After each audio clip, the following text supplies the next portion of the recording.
Hello and welcome to Socially Awkward Cove. I am your host and I am not looking at the camera because my voice is only muffled when I'm facing this way, so instead I'm speaking to this picture of this guy that I found on an undeveloped roll of film. So like a lot of other people, I've been watching a lot of movies lately, and some movies I would consider some of the greatest movies I've ever seen in my entire life. Like Akira Kurosawa's High and Low, Jean-Pierre Melville's Army of Shadows. C'est tout naturel. C'est pas trop mal dans ce temps. Two incredible movies that forever have changed me as a man. Today I want to talk about another movie that I saw recently, and I swear I don't do movie reviews. I've never done movie reviews. I don't want to do movie reviews. This isn't a movie review. This is me in my closet talking to a picture of a guy taped to some foam, and I want to tell you all through him that you should all go watch a movie called The Fuzz.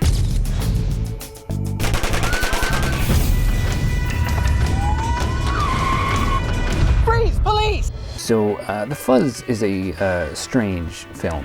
We found it accidentally, a couple friends of mine. We were trying to find a movie to watch, and I think we wanted to watch Hot Fuzz. So we looked up Hot Fuzz on all the streaming platforms, but it wasn't on anything. But when we looked it up on Amazon Prime, we saw this other movie called The Fuzz. And it had an interesting thumbnail, so we thought, oh, what's that? Let's check that out.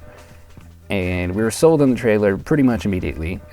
We all, in unison, said, yes, this is what we're watching. And so I tried to do some research on the movie. Real bad. Get off me, you damn junkie! The origins of this movie seem to be a little confusing. Even the IMDb pages seem to be inconsistent. From what I can figure out, it originally aired on Yahoo Screen as a web series, so explains why no one's seen it. And then they later cut it up into like a feature-length version of the film.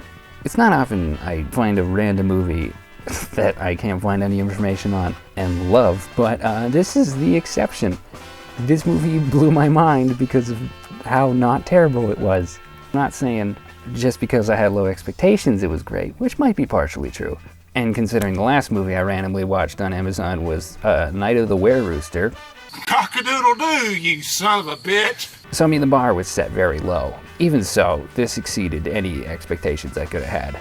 The plot is a very sort of basic homage to a lot of gangster movies. You're in too deep, Herbie. You're in too deep. Scarface and The Godfather. The Godfather and Scarface. It follows two different characters on opposite sides of the law. Officer Herbie, however you pronounce his name. I am not gonna let an innocent puppet go to the gas chamber for a crime he didn't commit! Ugh.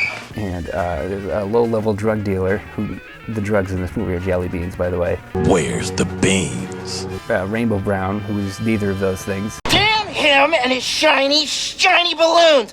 That's the fourth time that Jake's outsmarted us, and he's an idiot! I don't know, God, I don't even want to spoil anything.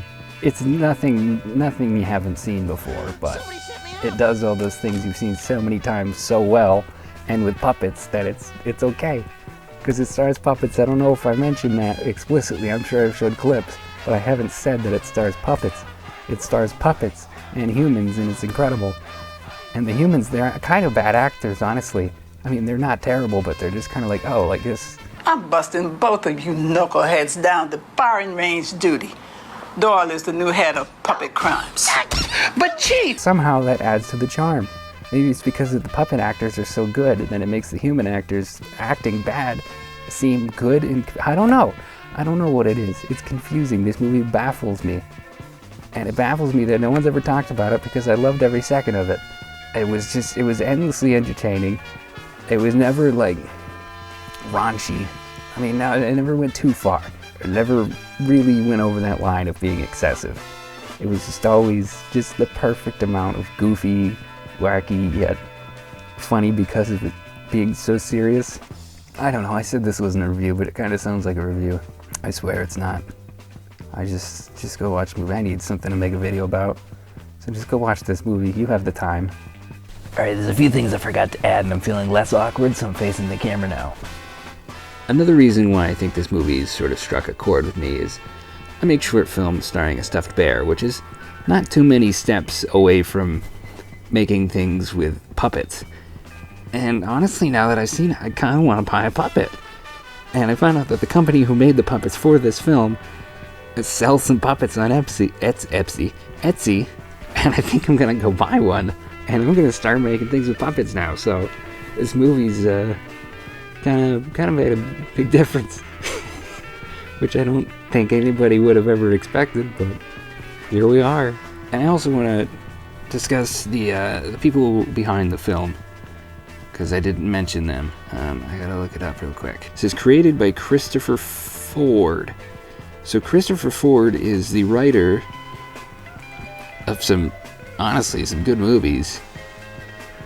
He did Spider-Man Homecoming, which that was good. He also wrote a film called Robot and Frank, which I saw a few years ago that I really enjoyed. Duncan Skiles directed this film, who is known for